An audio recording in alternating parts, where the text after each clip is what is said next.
Welcome to Ideagen TV. Today, I am thrilled to have with us Jordan Mitchell, Associate Director for DEI and ESG at KPMG. Jordan, welcome. Thank you. Also excited to have with us today Zoe Thompson, U.S. Social Strategy Lead, also at KPMG. Zoe, so honored to have you with us today. Thank you for having us. Great to be here. Well, it's so great to have you both with us today. And I'd like to lead in right to the first question to Jordan, and then directly to you, Zoe. Could you please introduce yourselves to our global audience and provide a glimpse, a behind-the-scenes look, if you may, at your work at KPMG? Yeah, appreciate it, George. Well, first and foremost, I appreciate you having me, and I'm very excited to be here and have these conversations. I am the Associate Director for DEI and ESG at KPMG, as you mentioned, which means a few different things, frankly. One of the best privileges and honors that I have at KPMG is I get to work with amazing leaders like Zoe and others on how DEI impacts our workforce. In the ESG space, I work with Zoe on the social strategy team and on how we deliver amazing client service in that space on workforce, community, and client customer approach. So very, very excited again to be here. In terms of behind the scenes, I think we'll get into that a little bit more, but I'm super pumped about what I get to do and feel super honored to be able to do it. So again, happy to be here. Well, fantastic. We'd like to hear from Zoe as well. Would you kindly provide us with an insight to your work and to the impact you're making across the planet? Oh, goodness, that's a tall order. So, George, as you mentioned, my role is I lead social strategy for the U.S. for ESG. So we know ESG, there's the environment, there's social, there's governance, and that middle piece, social, that's what I lead. In KPMG context and pretty much across the globe, that includes everything from diversity, equity, inclusion to ethical relationships, such as ethical supply chain, ensuring human rights, looking at ethical housing, environmental justice, really all of those components that are included when you talk about the relationship between companies and organizations and society and people.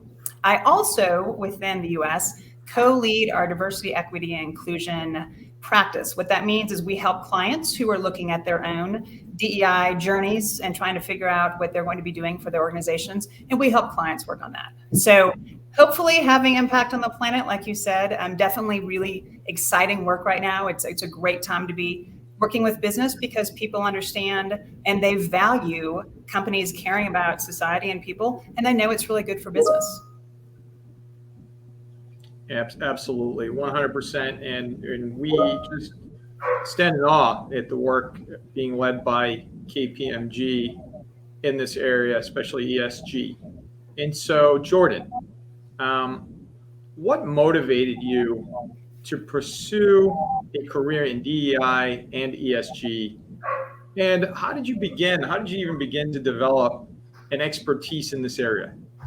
Yeah, it's a good question. And frankly, I can't answer it unless I kind of go way back.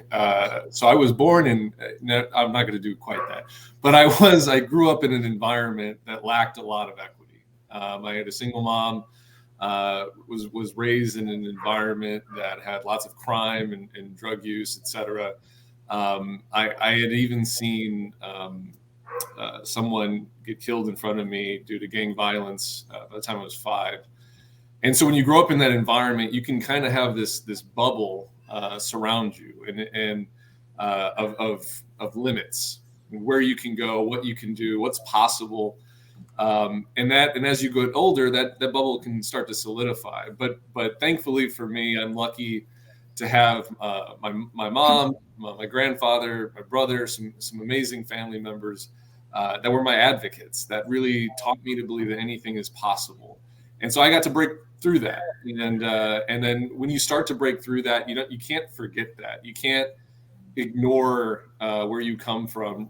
It's a part of you always. And so as I remembered that, I always had it stuck into my heart that I want to do something for those folks. I wanted to live life with some semblance of purpose that dedicated to building the equity in environments that I came from, which so severely lacked equity. So I went into the military as a young adult. I spent 12 years in the military. And during that time, I got to see, again, inequities all over the world. And those type of inequities, again, start to perseverate. But the one that really stuck out to me that also added into kind of my purpose and mission was human trafficking. So when I got out of active duty in 2014, I started a nonprofit dedicated to anti-human trafficking, and I ran that for 6 years. In that time, I learned more than I had ever learned in my life to that point, really about how the connection and intersection of the inequities that I had experienced myself or had seen in different places around the world, how that intersects with the way that society and business interacts with community. And it offered me a unique opportunity to start bridging that gap. And I did feel like there was a gap. There was a kind of a cavern, if you will, of lack of knowledge about the folks that were running corporate environments that were desperately trying to find a way to impact their communities in a positive manner, and those who were in the communities actively living that inequity. They just needed the how. They knew the why. They had the intention. It was the how. And so as I started kind of building that through the nonprofit work, consulting became a part of that. Key business principles became a part of that. And it was about building business opportunity, but also then using that business and that success to further build equity and development in communities. And so all that to say, it's been kind of a life mission of mine to be in this kind of DEI and ESG space, even when I didn't know it was called that. Those are much more, I think, social and corporate type of terms. When I was a kid growing up, I did not know what DEI and ESG meant. But I am super honored and privileged to be able to do this work. By the time I got to KPMG, it felt like a dream come true, frankly. I remember the call that I got that said, you now get to work for KPMG. It was life-changing. It was monumental. And so, the career that I have found myself in, driven by purpose and meaning and intention. The place that I've ended up in KPMG, is one of the greatest, luckiest things that has truly ever happened to my career. And between those two things combined, and amazing team members and leaders like Zoe and others, I'm not just saying that because she's on the call. It's just a monumentally amazing opportunity. So, and frankly, to answer that last part, how do you develop that expertise? You do it every day. You learn every day. You're constantly growing. You're learning from new people. And I try to stay as hungry to learn as much as possible. So it's a constant development, but it's a fun process nonetheless. Jordan, I've got to tell you that the resilience that you exemplify is profound, and thank you so much for sharing your story. I mean, it's powerful to say the least, and so beyond inspiring. So we're deeply grateful to you for sharing that with our global audience, the millions of people that be watching this program on Ideagen TV. I'd like to turn to Zoe for a moment and ask Zoe, you mentioned your role on the social side of the ESG, and there's DEI, there's ESG, there's the measurement of the impact of ESG and DEI. How do you begin, Zoe, to measure that impact? What metrics? How does that even begin? So before I answer that question, I want to just start with the premise that we believe, and studies have shown, diversity is good for business. So if you look at more diverse teams are more innovative. Companies that have more diversity on their boards actually have better returns. So we know that diversity of experience, diversity of thought is good for business. So if you start with that premise, then the question is, well, what helps your business? And looking at companies to say, all right, the first question is, what are you trying to do? So again, it's good for business. We also think it's good for individuals. But taking a look at if we have more diverse teams, if we have a more diverse workforce, if we have a more inclusive workforce, we think that's going to be good for our company. So how do we measure that?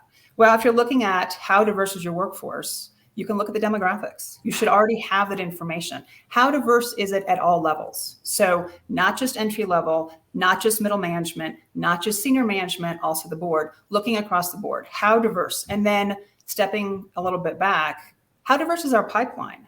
Where are we getting our employees? What's our hit rate? How many people are we interviewing? How many are accepting those? What's our attrition? How many people are staying? Where are we finding the biggest problems? And then looking at inclusion.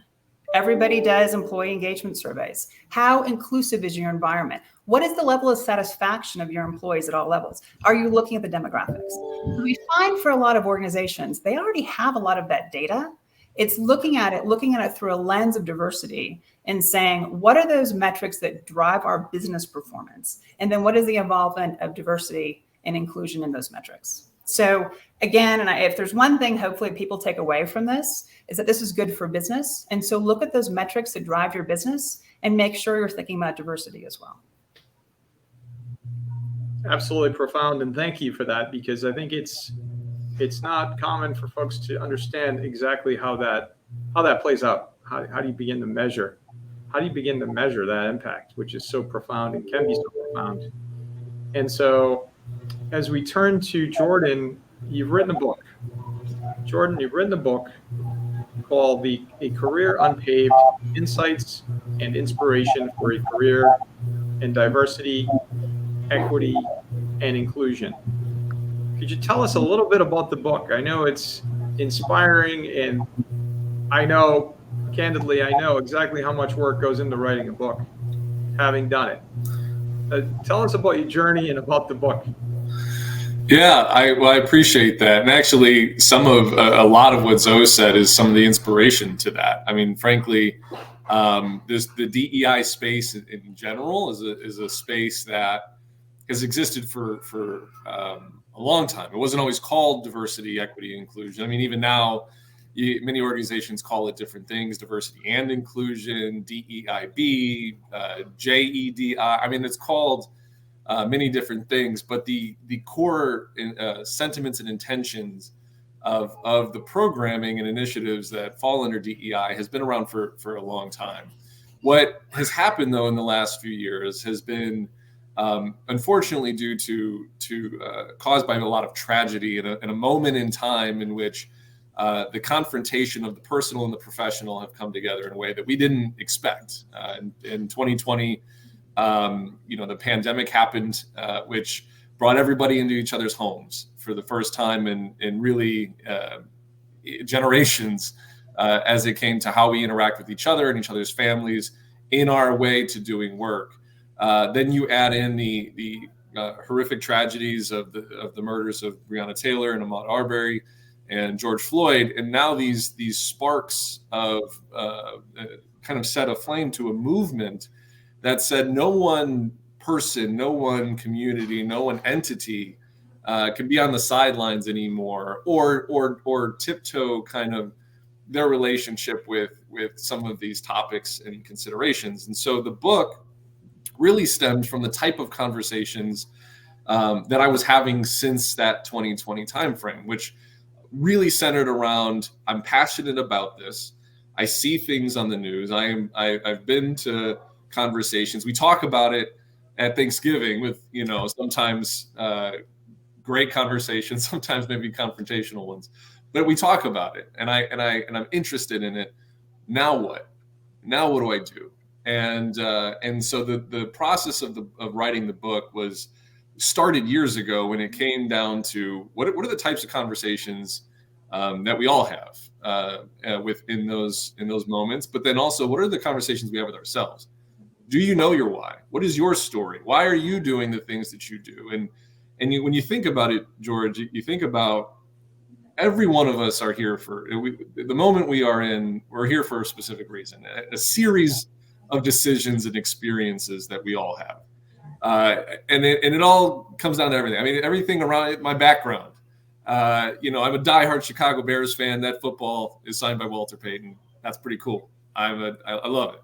On this side, I've got my military certificate, and when I went to Special Forces selection, all these different things are around me that shows me like my experiences and the things that I've done that get me to where I am, that allow me to sit where I sit and even have this conversation with you. But those stories help paint a picture of why I do what I do.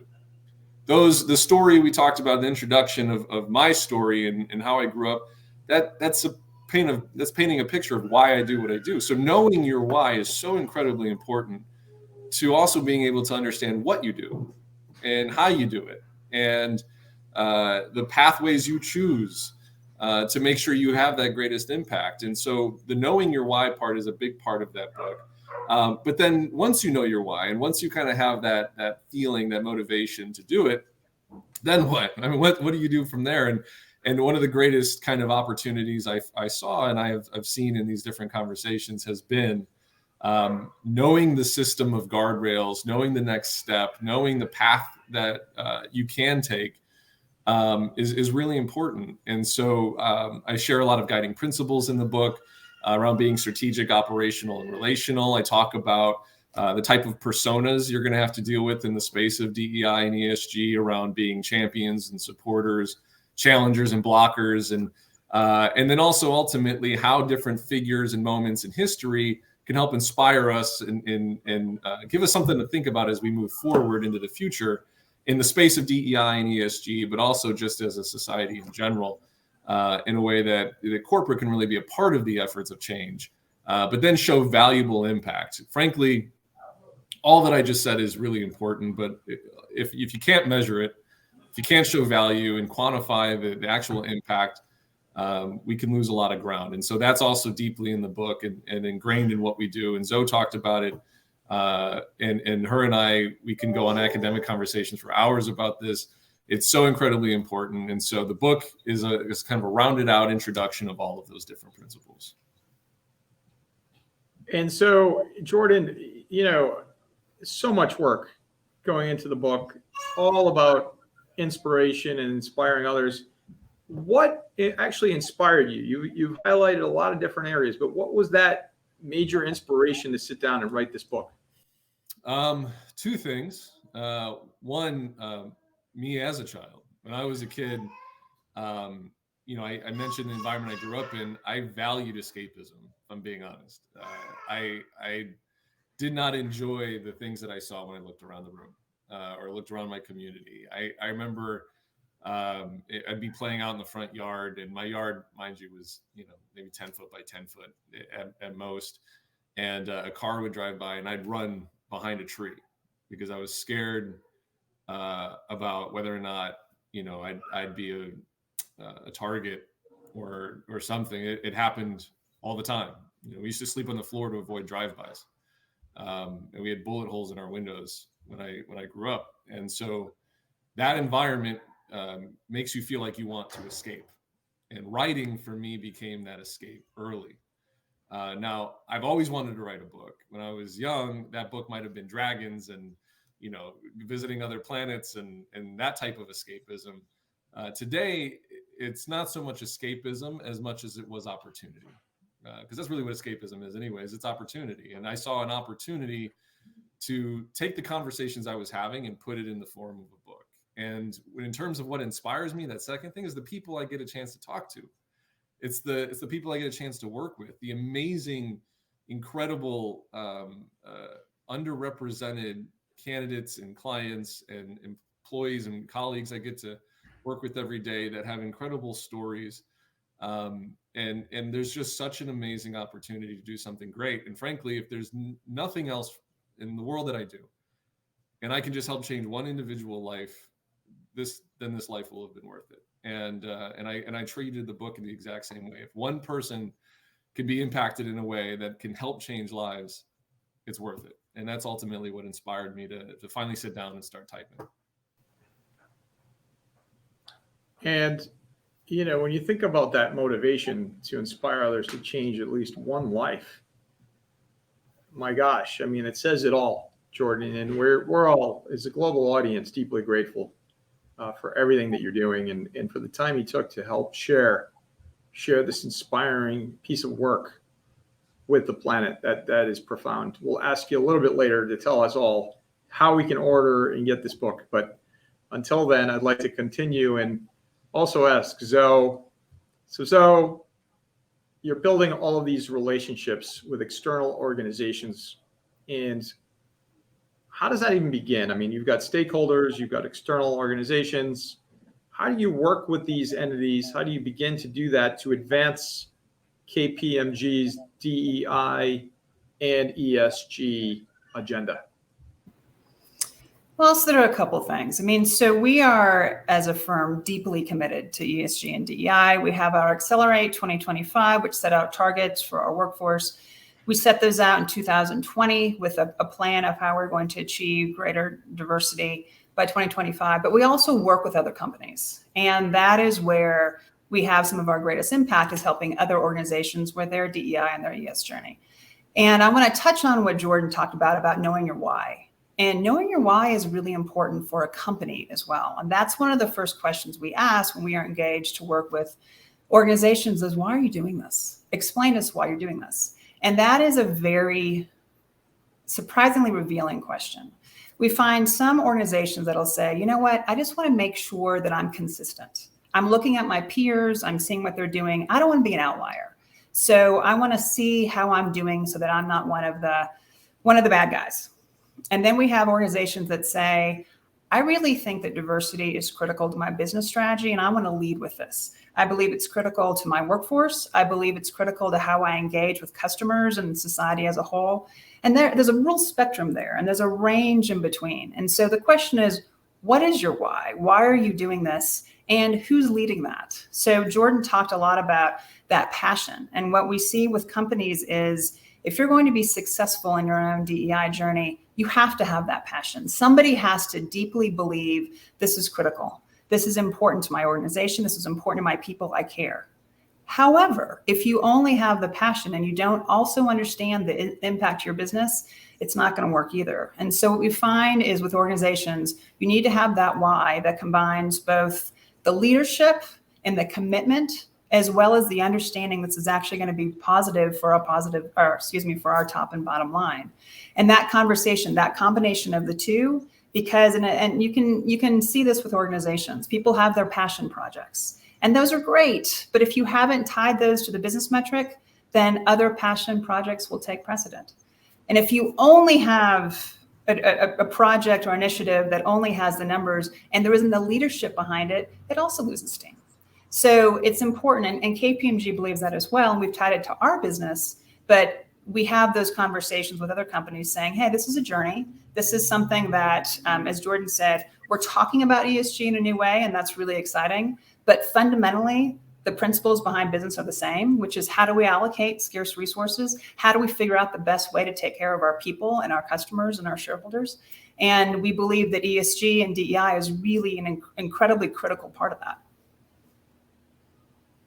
Thank you for that. It's incredible to hear the breadth and depth and the connection to these external stakeholders that you're so focused on, and connecting it back to the business mission, which I believe as well, having had hundreds of these interviews with C-suite leaders, it always ties back to the business mission, right? You can't have a disconnect there, especially as you're looking at DEI and ESG. And so are there specific initiatives, and I know there are many, so I should say, what specific initiatives are you, either of you, you can both certainly answer this question. We can start with Zoe.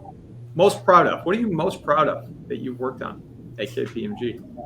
Oh, it's that would take a long time. I'm really proud of a lot of the opportunities I've had. I think that when it relates to DEI and ESG specifically, what I'm proud of is, like I mentioned, you have a lot of passion. DEI is deeply, deeply personal for many people who work with it. And we certainly have clients that have DEI professionals who have a lot of experience and understand the different components, whether that's talent attraction or retention, the different pieces. But we also have a lot of clients who are deeply committed to DEI, but need some help figuring out how to add the project aspect of it. How do you add the rigor? How do you make this into something that's very executable?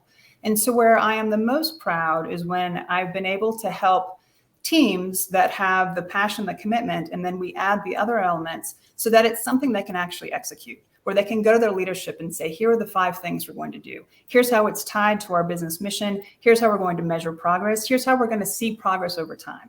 I'm most proud of when I can help a client say, this is something I care about. Now, how do I make this something very tangible? So it combines the strategy with the tactics, and it can really show progress. So there are many stories, and it's been really exciting. And KPMG has been leading from the front with that.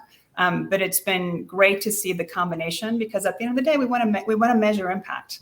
We aren't just about pontificating. We aren't just about having the philosophy. It's really about having a project. People can say, I can get behind this. I know what I'm accountable for. I can show that progress, and I can ultimately show how I'm going to have a positive impact on what I do. Thank you, Zoe. Those insights are so critically important. And I'd like to follow up with that question on the data and the technology. How do you leverage those two things, the technology and the data, to help enhance your efforts on DEI and ESG? So it's got to be very much data driven. And like I mentioned, a lot of companies are already tracking a lot of the workforce data. They know who's getting in the door. They're looking at who they're recruiting. They're looking at attrition. What they're not always doing is pulling it together.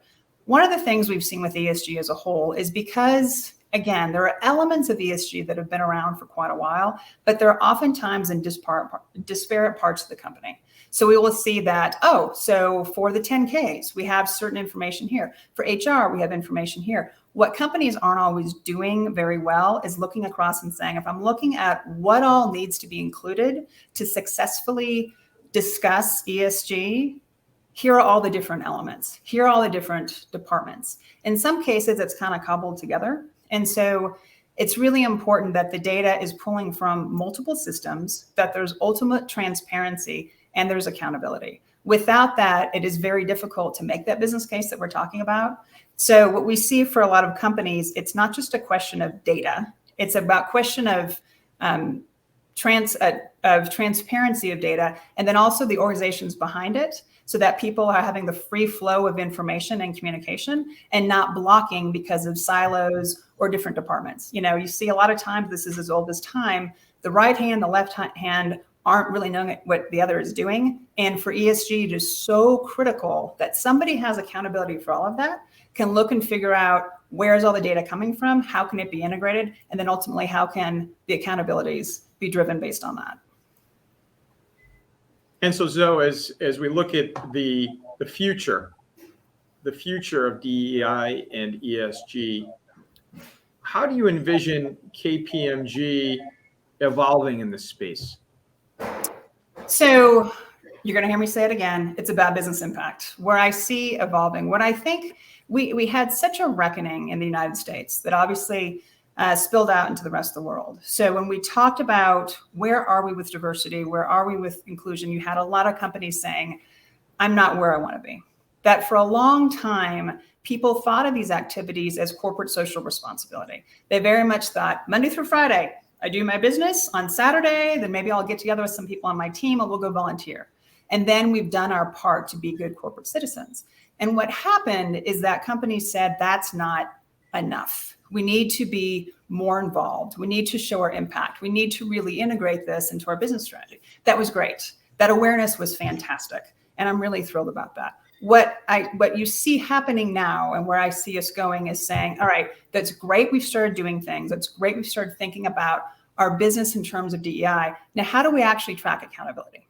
How do we make sure that people who are in charge have the resources that they need, that they have the authority that they need? They have the ability to circle back and say, where's the business impact? How are we actually tracking that? So what I think is going to happen, I think KPMG and our clients across the board will look at that and say, how do we make sure this is truly treated like a business imperative, not as a nice to have, not as something that goes away when budgets get tight, but something that is absolutely baked into our business with those accountabilities. So that is part of it too. You've got to be able to track, you've got to have the data, and you've got to be able to hold people accountable to say, is this working? And if not, how do we fix that? So where I see it evolving is that we had the awareness, which is awesome. We had the desire to do more, which is awesome. Now I think you'll see more accountability, more tracking, and ever evolving improvement.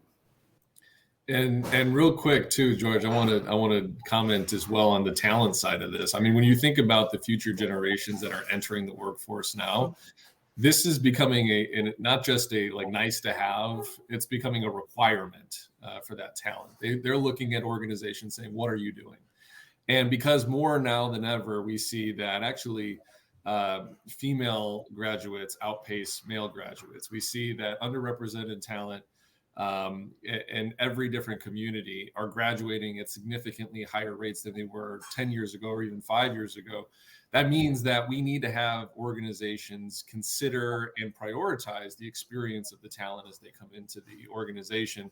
But what talent really wants to know is not only what you're going to do for me, but what are you going to do for my community? What are you doing for society? And those are things that as organizations, you have to be able to not only show that you're doing something, but also then prove it. And that goes back to what Zoe just mentioned extremely well.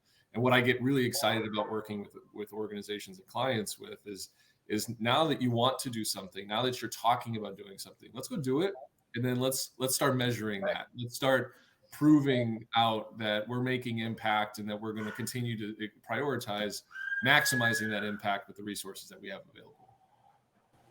That's right. And Zoe and Jordan, you know, we could go on and on. I mean, the impact, the leadership, the strategy around the leadership and the impact. I mean, it's truly profound and something that is so enlightening for so many millions of people that will be watching this program on Ideagen TV. I'd like to close by asking each of you, what is your global call to action? And how can folks find out more about KPMG and Jordan's book, A Career Unpaved, Insights and Inspiration for a Career in Diversity, Equity, and Inclusion? Jordan? Well, to first answer the book thing, I'll tell you, if you go to Amazon.com, type in A Career Unpaved, it should be the first thing that pops up in your books section. And I'm super excited about it. I hope everyone gets a chance. And if you do enjoy it, I'd love to hear from you. In terms of a global call to action, I think it's really just reiterating on a lot of what we've talked about. Whether you're an individual thinking about DEI and ESG as a career path, whether you're an individual thinking about how you can affect your community, know your why. Know your why, know what you want your steps to look like.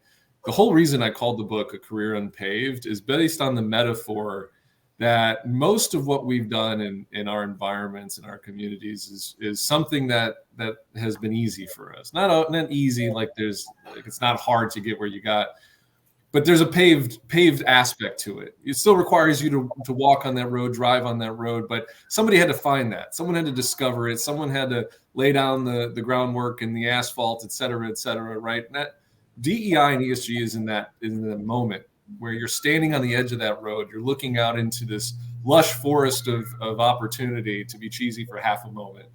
And you're armed with this opportunity and unique opportunity to discover new ground and innovate in this space. And so whether you're an individual standing on the edge of that road thinking, I want to get involved, I want to jump in, or you're an organization going, I don't know what's next. And as an organization, you're also standing on the edge of that road.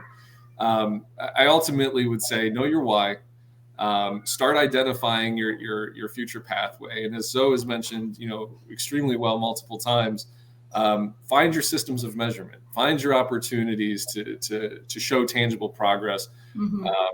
And frankly, whether it be through KPMG, which ideally would be great, or others, just reach out, ask questions, and start the conversation. Jordan, well said.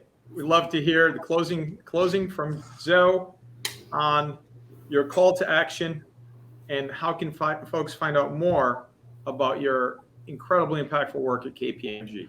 So I reiterate, definitely know your why within your organization, but also know your who. So if you are in a company, figure out there is somebody in your company who's thinking about ESG.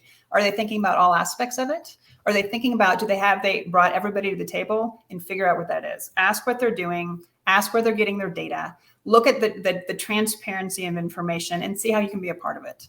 If you are the one responsible for ESG, then look around. Does everybody understand? Do they know the impact of the business? Could a person anywhere from a board member to a person who's in the field talk about how it's actually going to impact what they do every day and the impact of the business? And if not, figure that out. How you can find us. So if you look at KPMG ESG or look at my name, there's information there. And we've got a lot around ESG as a whole, the S specifically, and also DEI. Look forward to hearing from you. Always good for a conversation. You can also find us on LinkedIn. Jordan Mitchell, Associate Director for DEI and ESG at KPMG, and Zoe Thompson, U.S. Social Strategy Lead at KPMG. Thank you for your leadership. Thank you for all the impact you're making across the planet. And thank you so very much for helping to get us to achieving the global goals. Thank you very much. It was great to be here. We look forward to continuing the conversation. It's an exciting time, and we're glad to be a part of it. We agree. We're honored.